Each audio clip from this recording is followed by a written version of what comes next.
On est sur une trajectoire qui est tout à fait inquiétante. Je vois des vents mauvais se lever pour notre pays. Quand je vois effectivement ces agressions contre les forces de l'ordre que je condamne totalement à l'occasion de la visite ministérielle, je ne peux qu'être inquiet. Quand j'entends l'Union calédonienne, par la voix de Daniel Goa ou Gilbert Thuyennon, dire les choses vont s'envenimer, la violence va être au rendez-vous, je cite, la rue va parler, je ne peux être qu'inquiet.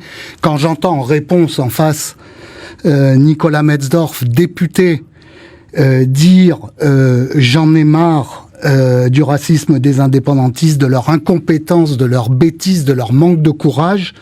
Enfin, franchement, je ne peux qu'être inquiet. Ce sont des événements et des discours et des postures qu'on n'avait plus vus ou entendus depuis les événements. Et on a toutes les raisons de craindre que tout ça ne va faire que s'amplifier, parce que dans moins d'un mois maintenant, le Sénat va examiner le projet de loi constitutionnelle pour l'ouverture du corps électoral, et que c'est ça le sujet de discorde entre les uns et les autres. En somme, c'était pas propice au dialogue, c'est ça, ce que vous dire?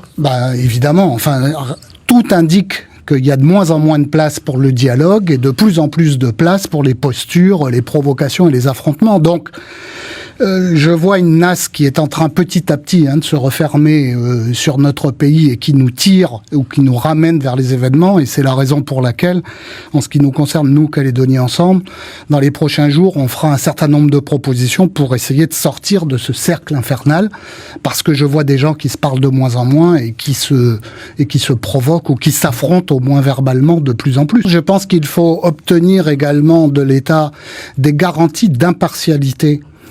Parce que ça nous manque. Aujourd'hui, j'entends le ministre de l'Intérieur qui ne fait référence qu'aux initiatives de discussion prises par certains et qui oublie complètement les initiatives de discussion entre indépendantistes et non-indépendantistes prises par d'autres, même si ces initiatives ont été rendues publiques d'ailleurs et qu'elles sont qualifiées de bonnes initiatives par Jean-Pierre Djoué, par exemple.